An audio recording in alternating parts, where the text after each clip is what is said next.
All right. Hello, everyone. Good afternoon. Welcome to Las Vegas, and welcome to what will be the most entertaining panel of this entire convention. This is the cost of bearing witness: journalist safety in a polarized country. I think it's a fun topic, maybe not always a cheery topic, but absolutely a necessary topic for anyone in this industry now. And we've got the perfect group of people up here to discuss it. We've got Eric Rasmussen, who is at KSTP in the Twin Cities in Minnesota. And anyone who's been watching the news the last few months, but certainly the last 6 or 7 years, knows how much news has been taking place there and how much journalist safety has come into play for sure. We've got Mara Gassman with the Reporters Committee for Freedom of the Press, which is a wonderful organization that deals with legal issues surrounding reporting and journalism, mostly in the United States here. If you need them, you know how important they are. And if you need them, they are there, which makes them so wonderful. Mohammed Moad is with Al Jazeera, a host and an editor at Al Jazeera, now based in Washington, D.C., been in Doha for years before that, can have an international perspective, but also an international perspective on what's happening domestically, which I think is so interesting as well.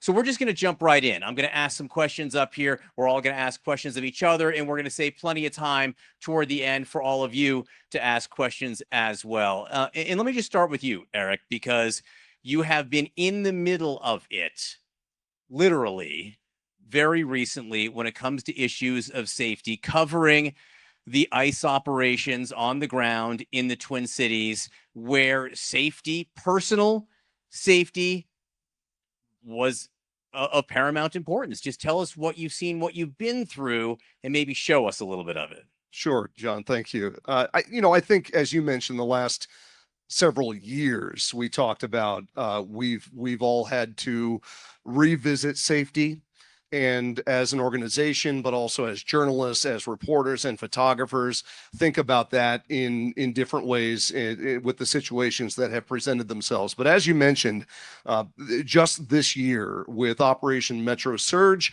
we as a station collectively reporting it in many different ways. I'm one of our investigative reporters. But it was all hands on deck with the killing of Renee Good in early January. And then we'll switch here to the killing of this man, Alex Preddy, later in January of this year. That was on a Saturday. I'm one of our investigative reporters, not working that day. When I saw the news come in, we knew it would be yet another all hands on deck moment. So I came into the station, met up with a very veteran photographer, one who has actually covered active armed conflicts overseas, so knew what he was doing. We were as prepared as we could be when we got sent out to the scene just a couple of hours after this shooting. So we get to the scene, find our spot. It's really just, when it comes to safety, just assessing the situation and seeing where can we be and still bring the relevant, important information to our viewers. And we found ourselves at one side of the scene that authorities had blocked off near where this man Alex Preddy was shot, and it was a familiar one that I've covered and many of us journalists have, where we showed up and there was a line of federal officers and there was a crowd of protesters. But after doing it over the years, my sense told me it was as stable as a situation like that could be. We had a gas mask, we had helmets.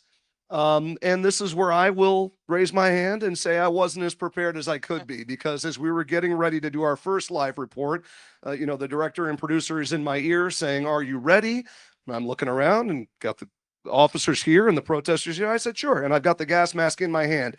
I should have been wearing it, even though I thought things were stable, because then this happened. We'll show you the video.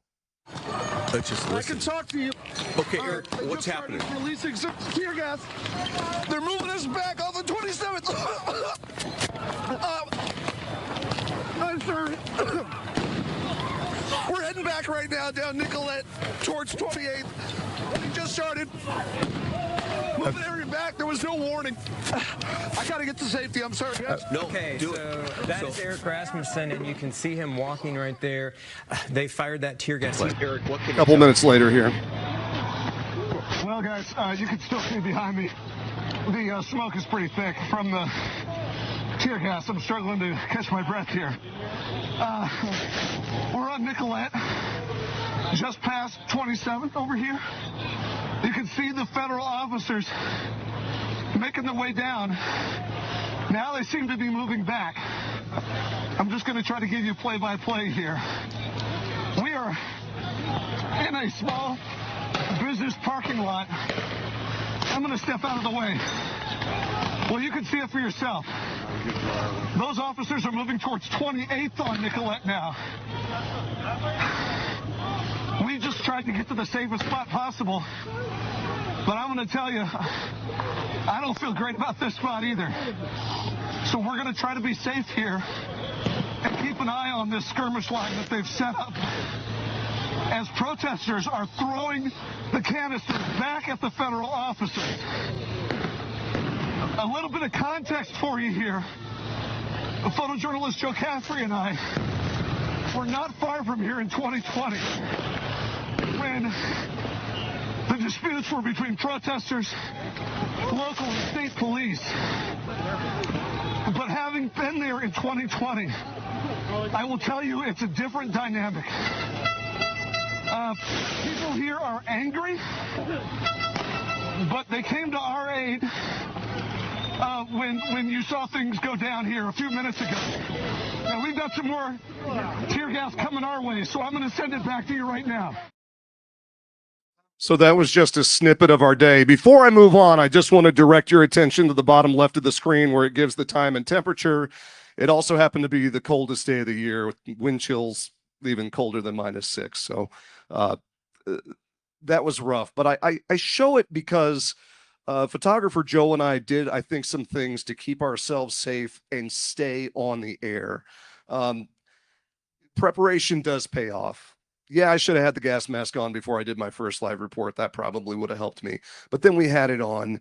Communication with our colleagues back at the station to know where everybody is. You are not on your own in these situations ever.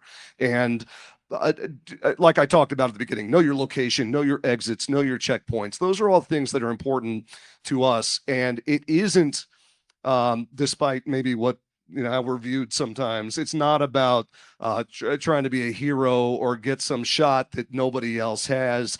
It is about staying on TV, because if that tear gas was any worse, as I'm running away and holding my head, I wasn't sure if we were going to be on TV the rest of the day.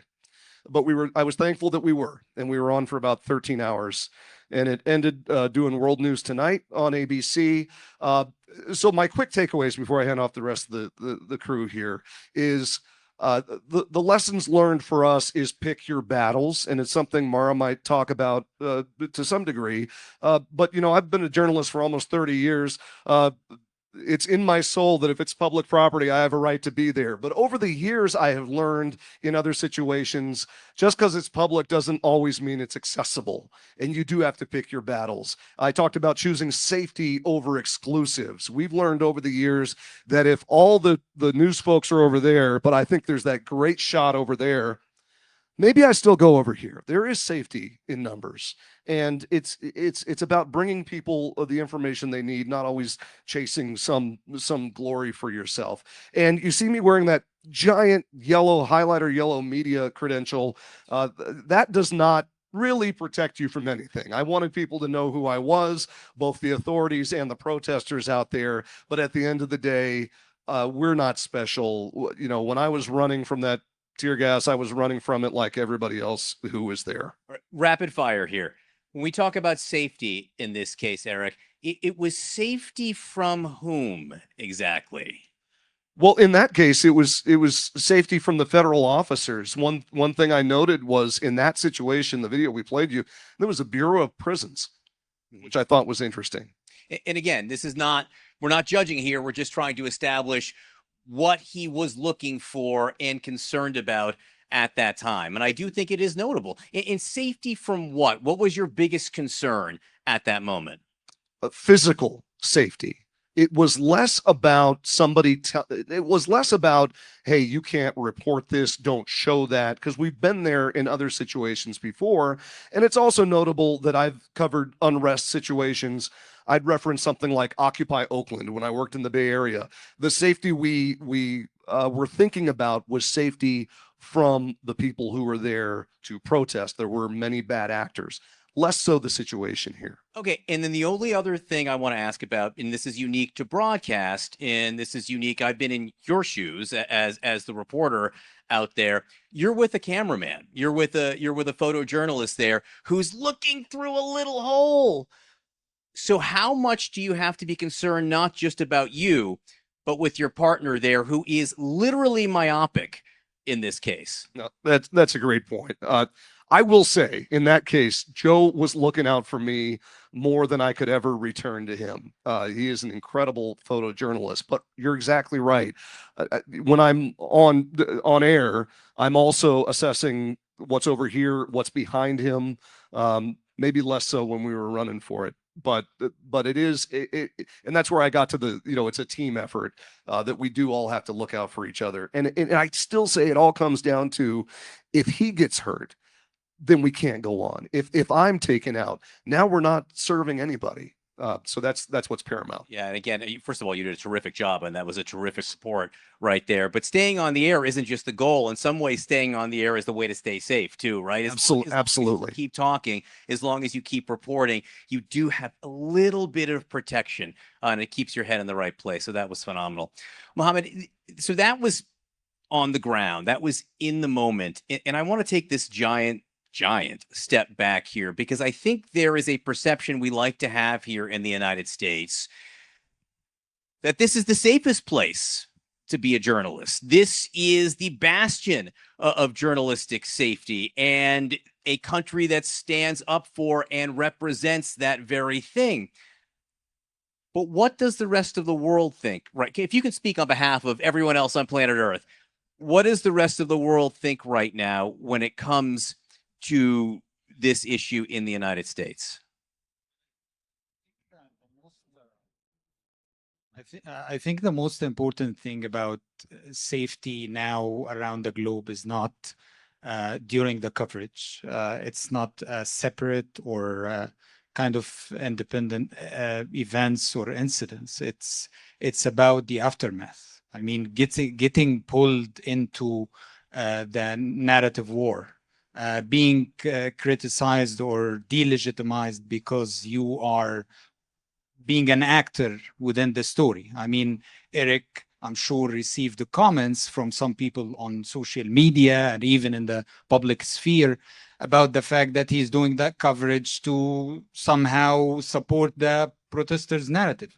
From that, I want to say is, the global audience, when they look at what's happening in the United States, it's really shocking. The most viral video for a journalist that was circulated massively in the Middle East during your correspondence detained on air of CNN, that was really shocking. People were, saying that this is like third world country. You look at the United States, this is somehow legitimizing any kind of violation against journalists around the globe.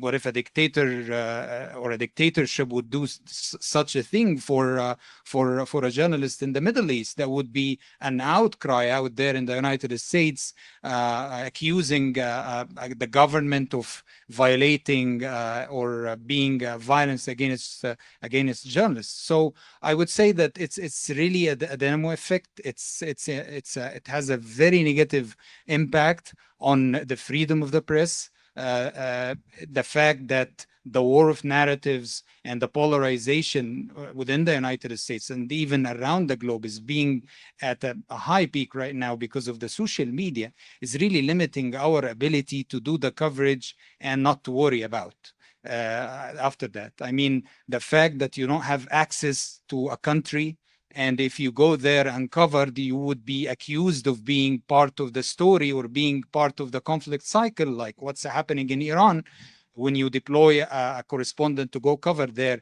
he's not to worry about safety anymore. That's not the only worry. The worry is about how people are going to perceive that kind of coverage in the time, in this context. I mean, even if CNN decided to deploy a correspondent to Iran, would some people in the States accuse CNN of siding with Iran?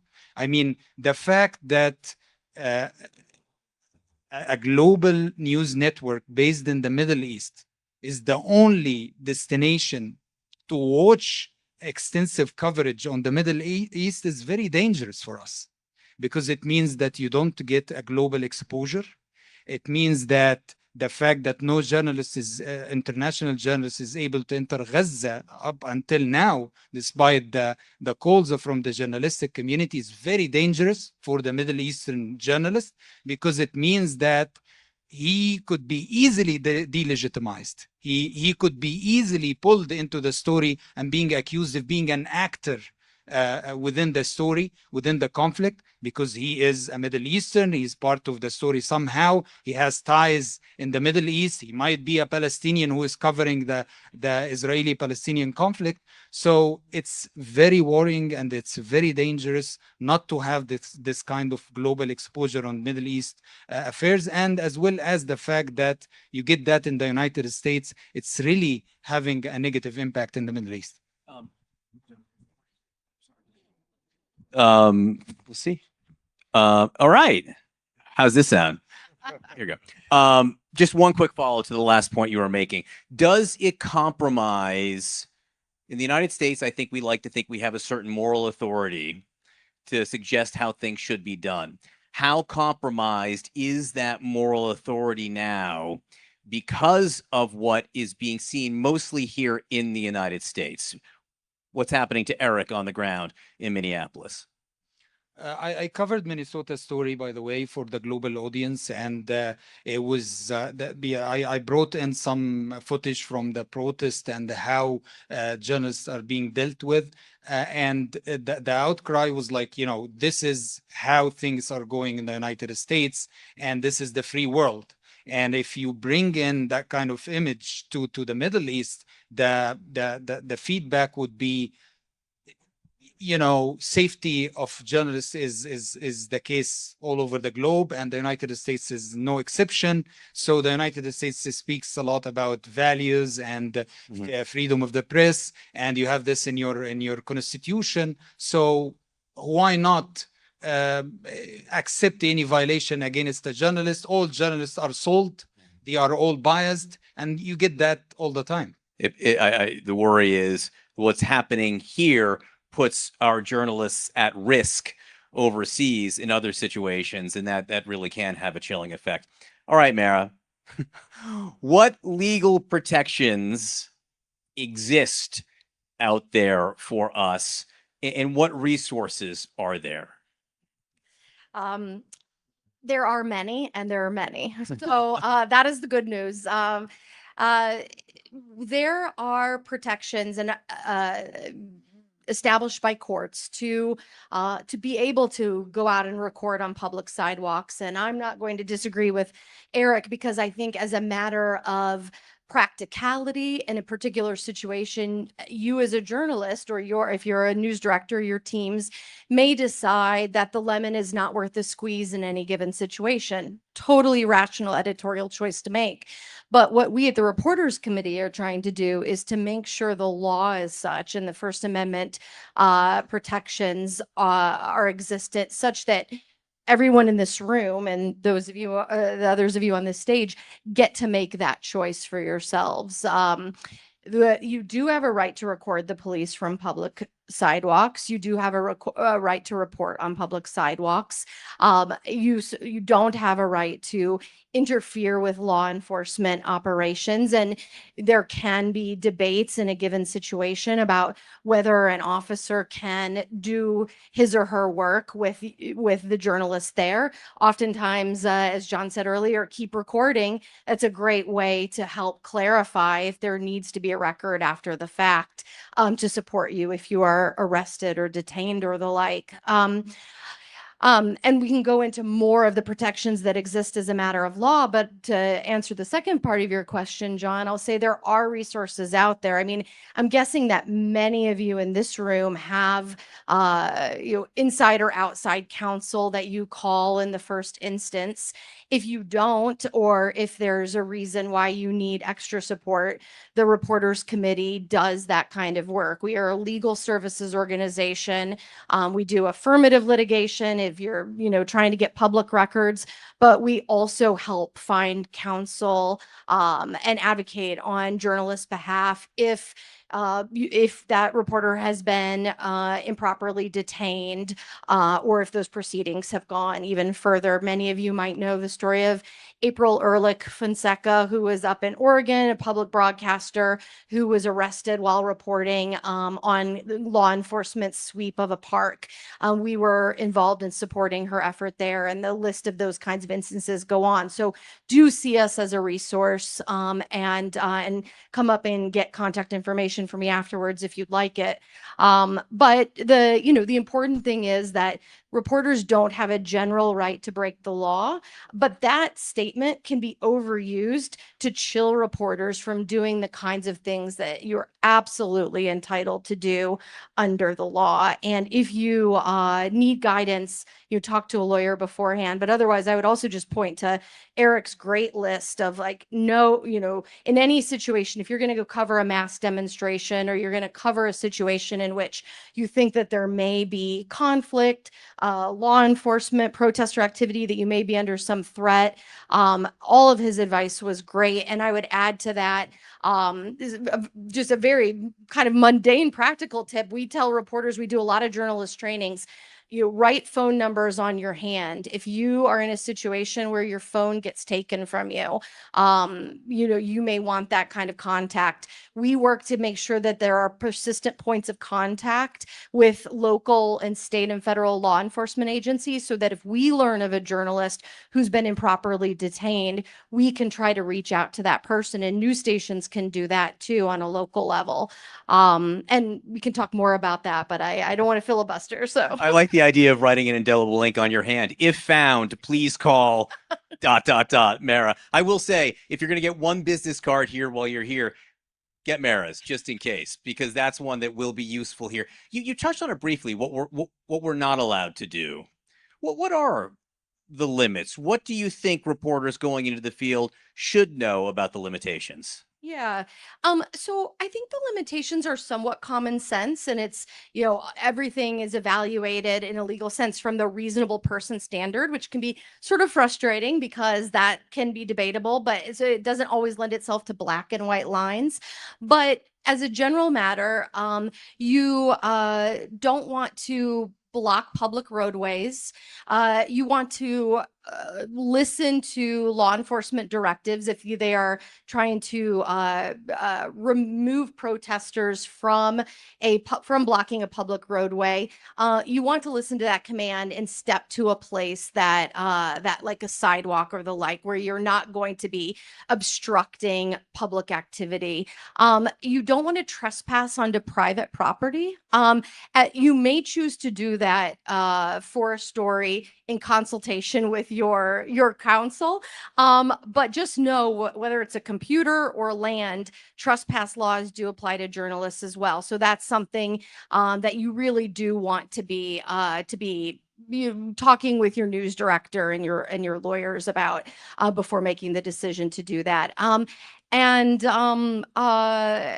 you, from a public sidewalk, you can record, you can ask aggressive questions, and those are fully protected by the First Amendment.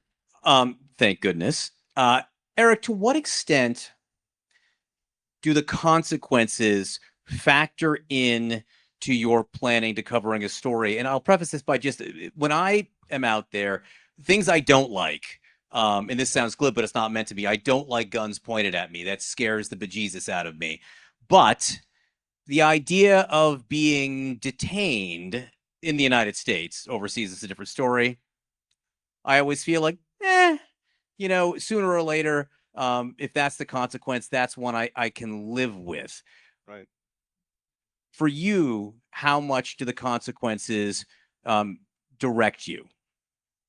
Well, I think for me, I like to know what the score is when I'm in any given situation. I've asked the question, "Am I being detained?"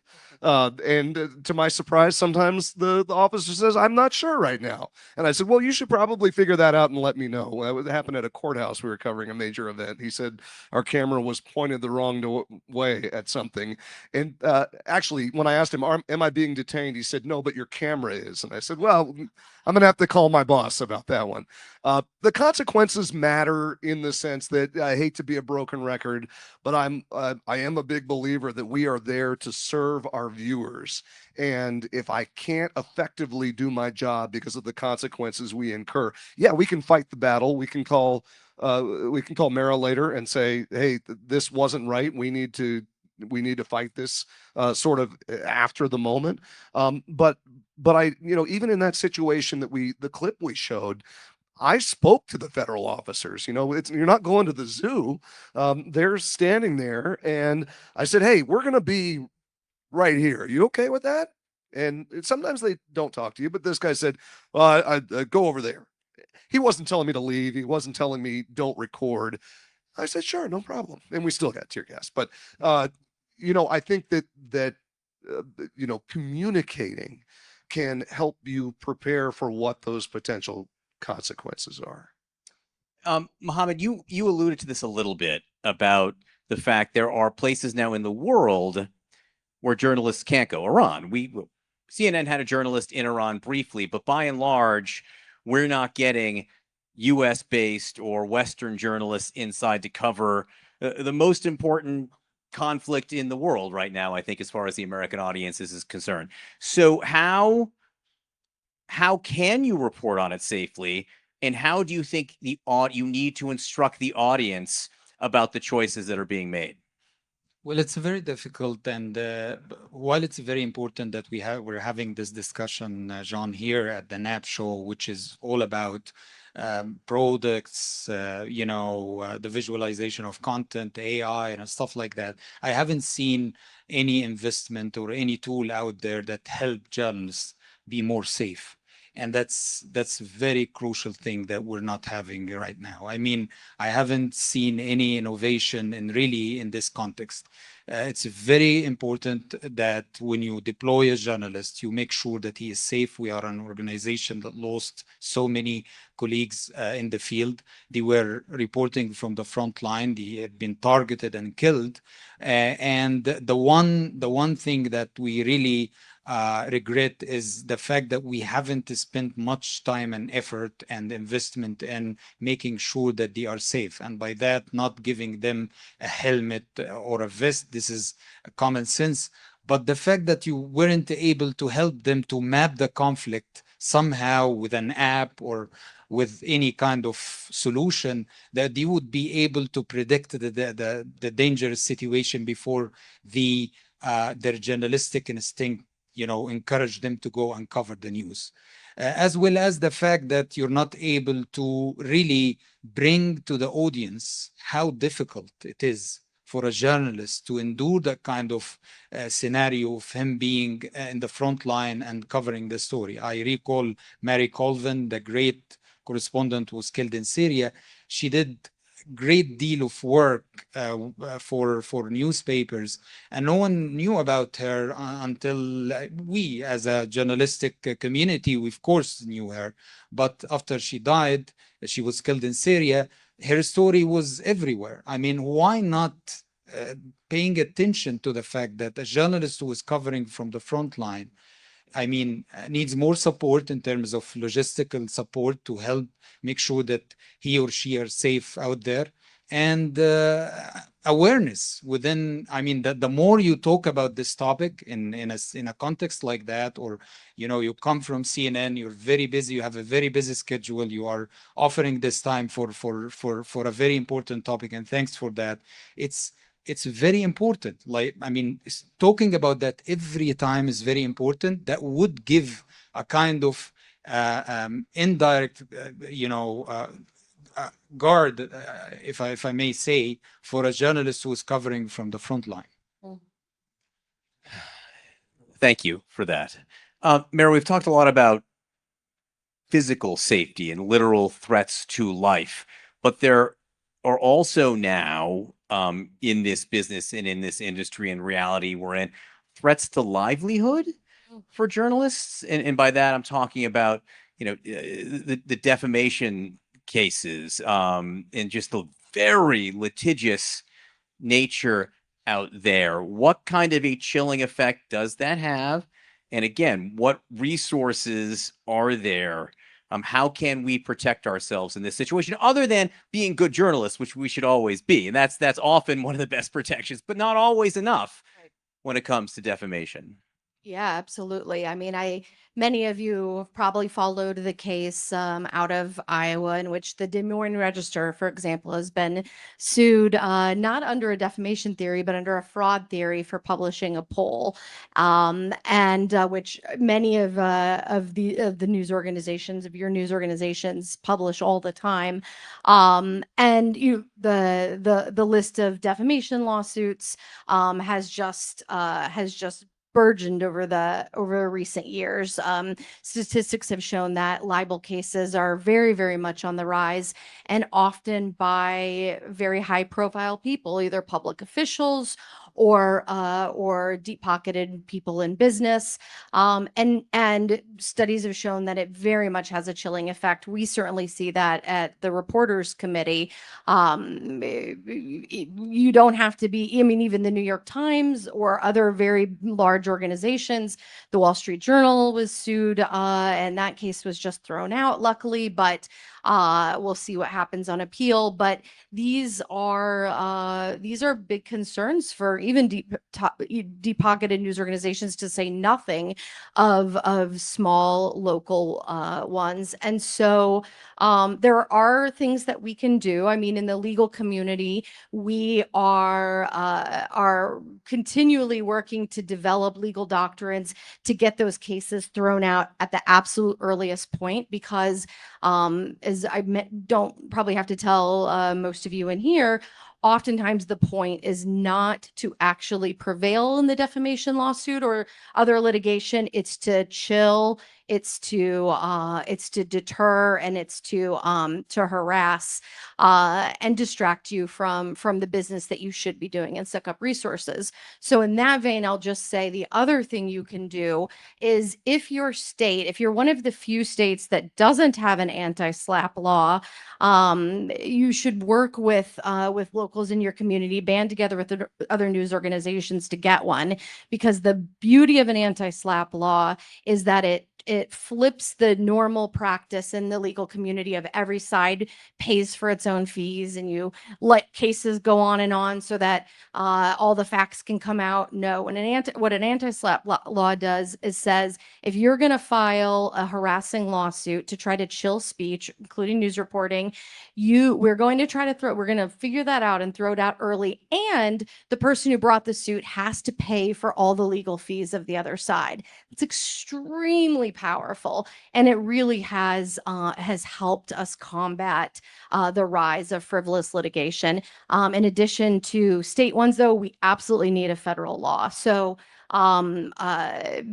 look for opportunities to support that if you can, or come talk to me afterwards, and maybe we can figure out a way to hook you in with organizations that are supporting that, because it's just absolutely imperative. Thank you. Thank you very much for your work on that. Did you have something? Yeah, if I could just add, and I think that's all great advice, and on the investigative side of what I do when we're not covering protests, is protecting us legally in those situations. And we communicate a lot with our in-house counsel at KSTP and Hubbard Broadcasting. But I think, and John, you may, and Mohammed, weigh in on this, the way we report our stories to our viewers has sort of evolved, that it's not just enough to say, I reached out to John after we found out about this scandal he's embroiled in, and he said no comment. In my stories now, I now show the viewers when I called, that we asked for an interview, and then I followed up with questions, and we will show the email with the 3 bullet points. We will show all the efforts we went to before we got the target of our investigation for what I call an unscheduled interview. That's where you come out and people call it an ambush. And I will go to my grave saying I don't do ambushes, because if I come for you with a mic in your face, I've asked you 3 or 4 or 5 times different ways to talk to me. And I'm sure you will tell me that doesn't mean they won't turn around and sue us. But I think when you document all those efforts on the front end, you offer yourself some protection. I'm gonna, if you guys want, we'll open it up for questions, but we reserve the right to follow up with each other in the midst of this. But that way, you guys can jump in now and be a part of this. And yeah, we'll be able to hear you. So just go ahead, shout your question.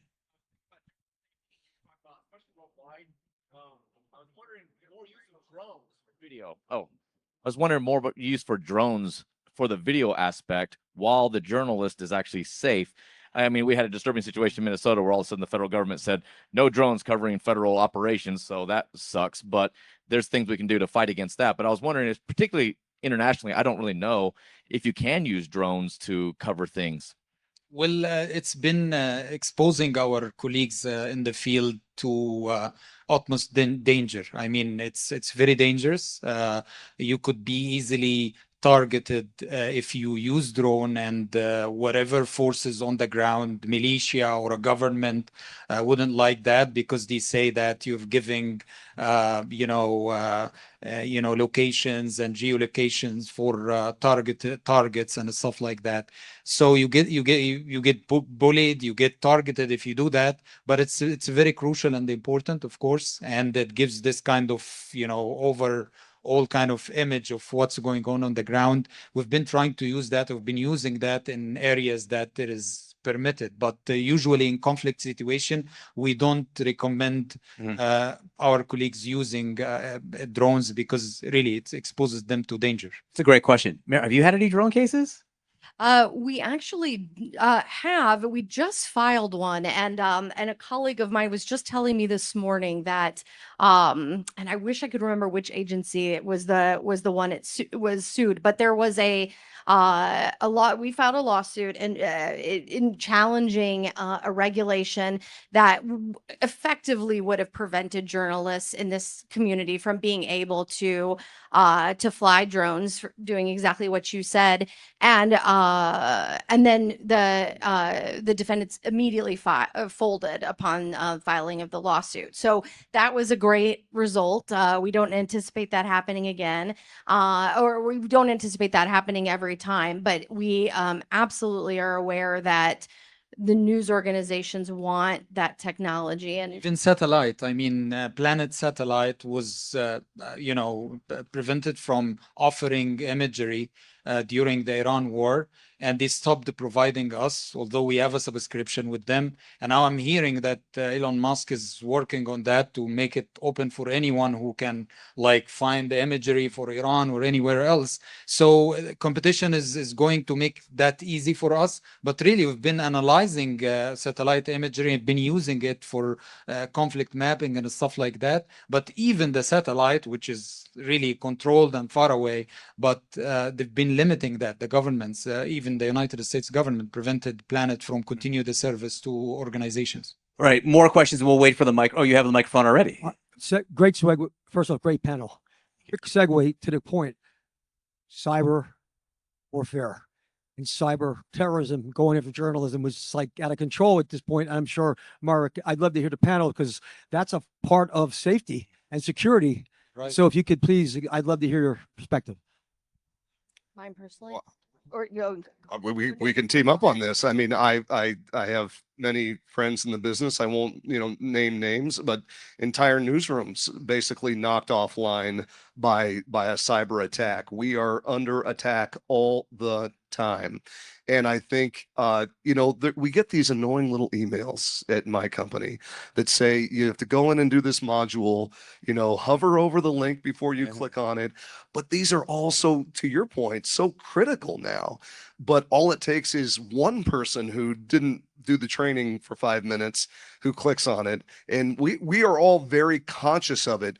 And I will say, in part, because we cover these things. School districts, the city of St. Paul was the target of a massive cyber attack, and the impacts of that are still being felt today, a year later. Not just shutting them down, but very expensive, as they would be to our organization as well. There's a lot of emails I don't open anymore. I will say, I mean, if ever in doubt, just don't open. So sometimes stuff doesn't get read. And the other side of that is there's a lot of emails I don't write anymore, Mara, because there's just from the other side of it, you just don't need stuff in writing for some of this discovery. Where did the microphone travel? Go ahead. Well, first of all, thank you guys for this. I'm Tyreek Wynn, morning anchor, reporter in Macon, Georgia. God bless you. Here's to mornings. Yeah, I got to get up at 2 a.m. every morning, so love that. So my question is about me and Solo, because I'm at my first TV job, so not a lot of photogs and stuff like that. So what guidance or protocols exist for journalists who are covering these type of situations alone? And where do you think the current newsroom standards fall short in preparing for reporters to be out there solo? I think go ahead. I was just do you send reporters out there alone? According to our protocol, we have to deploy security personnel with of course, these are private companies. Sometimes they reject the service and say we're not operating, for example, inside Iran. So really, you have to deal with the situation accordingly. In terms of Iran, you have to make sure that you have a good relationship with the government there somehow through the official channels to make sure that when your journalist is out there is safe, because otherwise they're not gonna help him out, make sure that he is safe whenever he goes, even if there is aftermath after a targeted area or something like that. So usually the protocol is make sure that the security company is there with the journalist, but sometimes the service is not available. I don't want to presume, but what's your advice on going out there alone in situations like this? It's not ideal, Yeah. and I feel you. When I was one-man banding, they called it when I did it, but it was, a very, very different situation. We've, and I don't want to be alarmist or whatever, but we've seen what happens. Orlando, a solo journalist, shot and killed. And these things do happen. When I was in the San Francisco Bay Area, a little different than where you are. We had armed security with us on every single story. I mean, if there was a news conference at City Hall, we had armed security, and that's a unique. That's the United States. That's in the United States, and it's still happening there. But from a practical sense, the things I talked about when I was, saying use common sense, it's even more heightened if you're by yourself, right? So maybe you get the shots you need at that protest. Maybe you don't need to be there all day. Maybe you can monitor from another location. Like there's something inside me that says that's not great, because your job is to show people what's going on. Bring a friend. Yeah. Make friends with a print journalist. Make friends with a different photog, with a different reporter, and try to work as a team.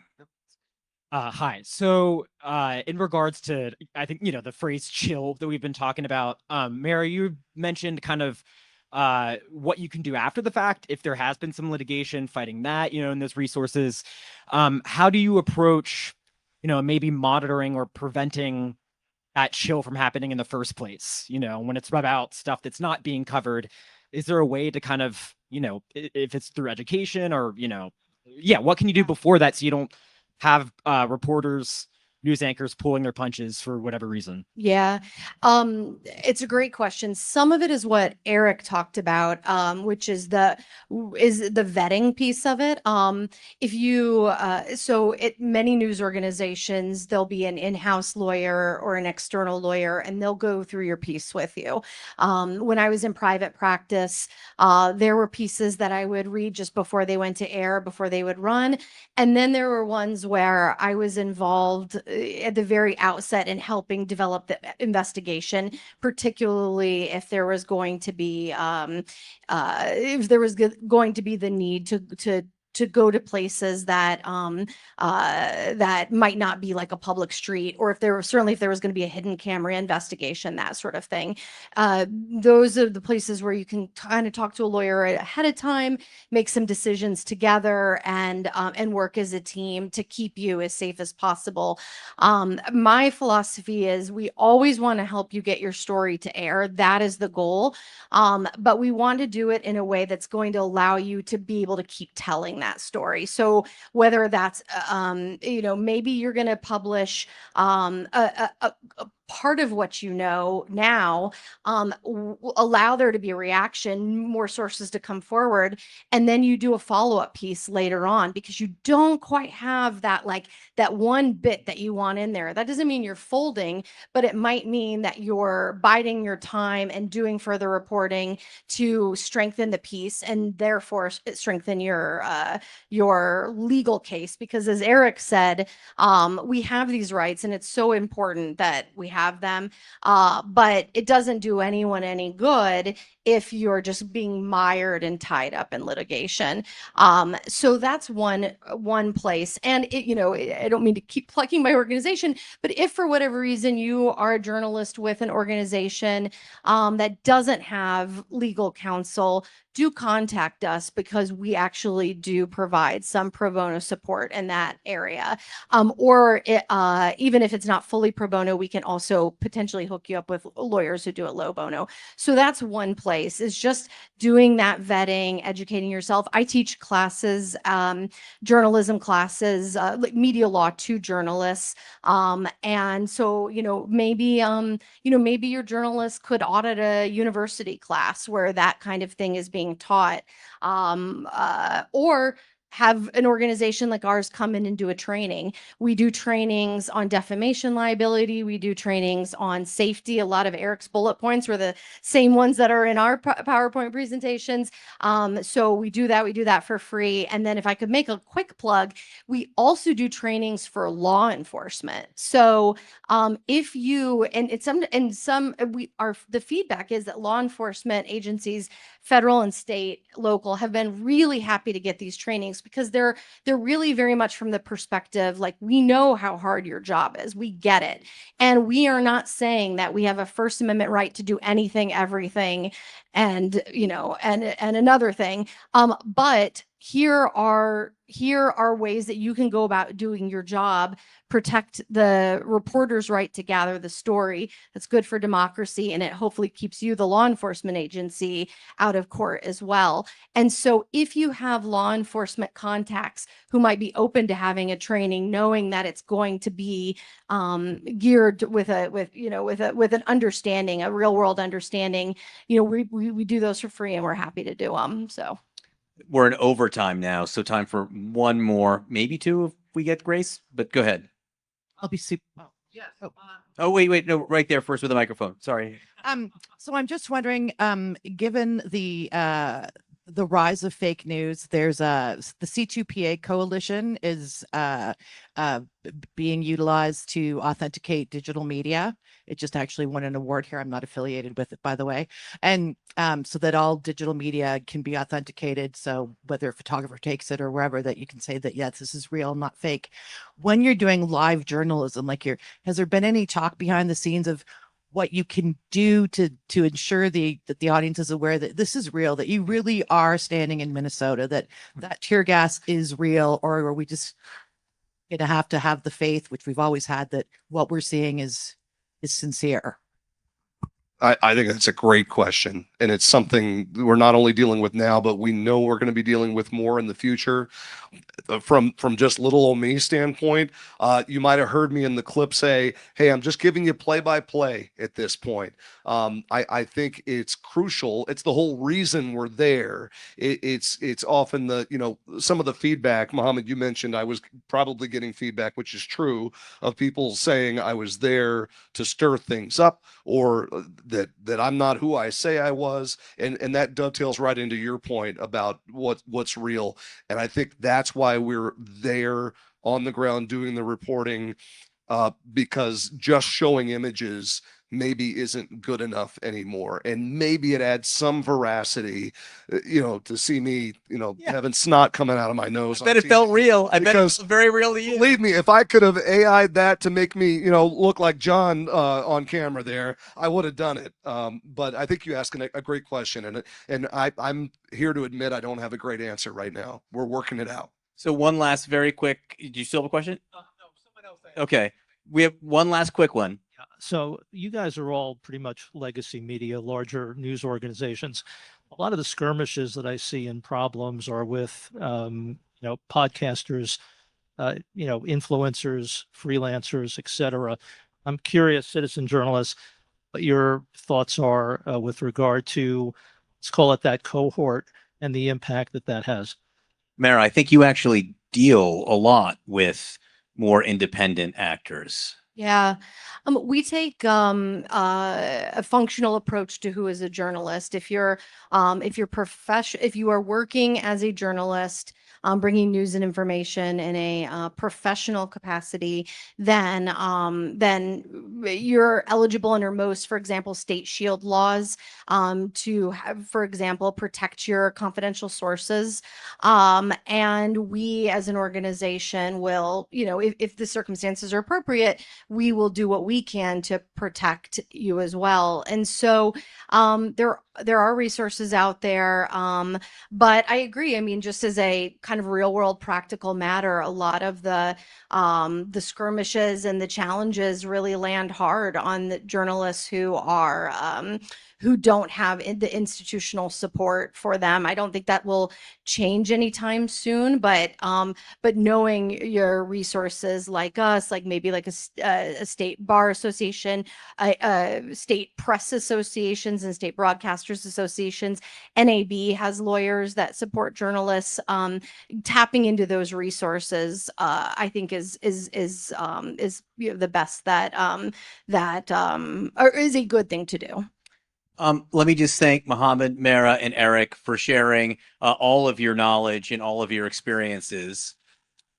Thank you. And let me just thank all of you for continuing to work in this field and your continued interest in this, because I do think that journalism helps keep us safe as a society. So I think we need journalists to be safe so we can all continue our work. So thank you all very much.